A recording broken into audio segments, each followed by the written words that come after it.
लिमनर्स, आज हम बात करने वाले हैं चा यूनवो के बारे में। चा यूनवो कोरिया का most love idol and actor है, जिसको लोग बोलते भी हैं कि वो सामने से भी वैसे ही परफेक्ट है जैसे मूवीज में दिखता है या ड्रामा में दिखता है। उसको perfect idol and green flag hero बोला जाता है। बट अभी जो इंसिडेंट हुआ है ना, जो उसके साथ हो रहा है, उससे एक चीज जो माइंड में क्वेश्चन घूम रहा है, कहीं ये भी दूसरा मूनबीन तो नहीं बनने वाला है। मतलब एक साइड तो फ्लॉलेस इमेज एंड दूसरी साइड उसकी शॉकिंग कंट्रोवर्सी। बिकॉज जो नाम कल तक सिर्फ ड्रामास, ब्रांड्स और फैन एडिट्स में था, आज वही नाम डायरेक्टली साउथ कोरिया के नेशनल टैक्स सर्विस के रडार पर है। तो बात करते हैं एक्चुअली हुआ क्या था।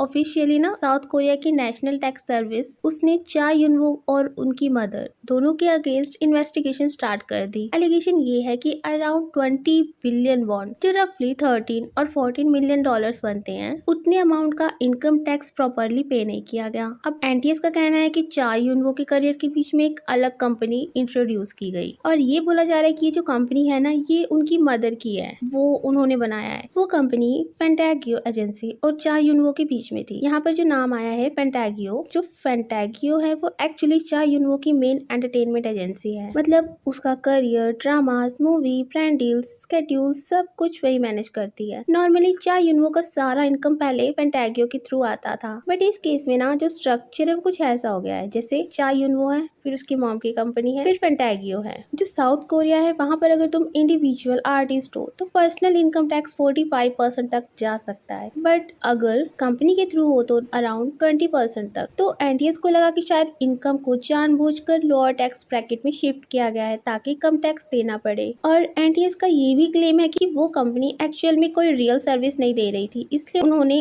इसको एक तरह से पेपर कंपनी माना। अब यहाँ से जो सबसे ज्यादा डिस्टर्बिंग पार्ट स्टार्ट होता है ना, वो है जैसे ही ये न्यूज बाहर आई, ब्रांड्स ने धीरे धीरे कैंसिल करना स्टार्ट कर दिया। कुछ ब्रांड्स ने एड्स प्राइवेट कर दिए, कुछ ने कैंपेन्स डिलीट कर दिए और कुछ ने तो बिल्कुल डिस्टेंस बना लिया। मतलब अभी कोई वर्डिक्ट नहीं आया है, इन्वेस्टिगेशन चल रही है, बट इंडस्ट्री ने ऑलरेडी जजमेंट दे दिया। एंड ऑनेस्टली यहीं पे मुझे कोरिया का ये चीज ना बहुत बहुत बिजार और ऑड लगती है। यहाँ अगर किसी सेलिब्रिटी में सिर्फ एलिगेशन भी आ जाता है ना, तो तुरंत ही कैंसिल कल्चर स्टार्ट हो जाता है। मतलब वेट नहीं, कोई सेकंड चांस नहीं, ना ही कोई लेट्स हियर बोथ साइड्स, इस टाइप से कुछ भी नहीं होता है। बस इमेज गिरती है, कॉन्ट्रैक्ट्स टूट जाते हैं और उस पर्सन को वहां पर अकेला छोड़ दिया जाता है। अब चा यूनवो के पास प्रैक्टिकली कोई ऑप्शन नहीं बचता, ना वो खुद को कामली प्रूव कर पाता है, ना ही लीगली प्रोसेस का वेट कर पाएगा, क्योंकि पब्लिक और ब्रांड्स पहले ही डिसीजन ले लेते हैं। अब चाहे वो बाद में इनोसेंट प्रूव हो जाए, बट जब तक जो डैमेज है वो तो हो चुका होता है ना। अब मेंटली, इमोशनली, प्रोफेशनली सब कुछ।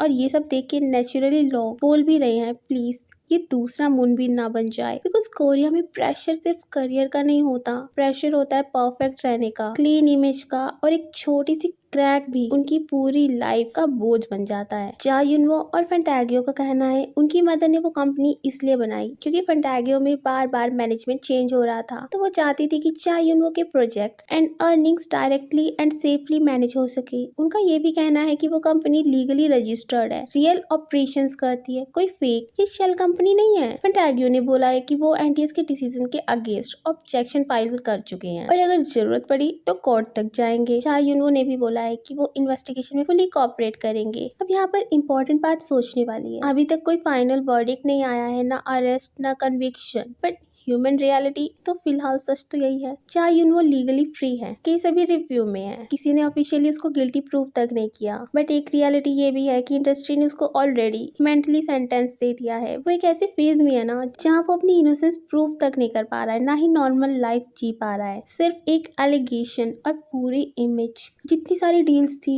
जो भी स्टेबिलिटी थी, सब एकदम फ्रेजाइल हो जाती है। और ये ना सिर्फ चा यूनवो की स्टोरी नहीं है, ये ऑलमोस्ट हर कोरियन आइडल की रियलिटी है। जितनी भी आइडल हो उनको देखा ही होगा कि वो कैसे चले जाते हैं, क्योंकि वहाँ का ये जो कैंसल कल्चर है ना, वो बहुत ज्यादा वर्स्ट है। मतलब इंसान ना सोच भी नहीं सकता है कि उसके पास कोई सेकंड ऑप्शन है या नहीं। अब यहाँ पर एक क्वेश्चन आपसे है, क्या ये फेयर है कि बिना वर्डिक्ट के किसी सेलिब्रिटी का करियर प्रैक्टिकली फ्रीज कर दिया जाए? क्या ये जो कैंसल कल्चर है एक्चुअली जस्टिस है या सिर्फ एक इजी वे है किसी भी पर्सन को मेंटली तोड़ देने का? और अगर कल चा यूनवो इनोसेंट प्रूव हो गया तो जो डैमेज हो चुका है जाए उसकी रिस्पॉन्सिबिलिटी कौन लेगा। अब आप क्या सोचते हो इस पर कमेंट्स में अपनी थॉट्स ऑनेस्टली बताना कि सपोर्ट सिस्टम ज्यादा गलत है या चा युनवो का केस जेन्युइनली सस्पिशियस लग रहा है। चैनल सब्सक्राइब करना मत भूलना, ऐसे सपोर्ट करती रहना। वीडियो पसंद आई हो तो लाइक एंड शेयर कर देना। मिलते हैं नेक्स्ट वीडियो में। Till then take care, bye bye.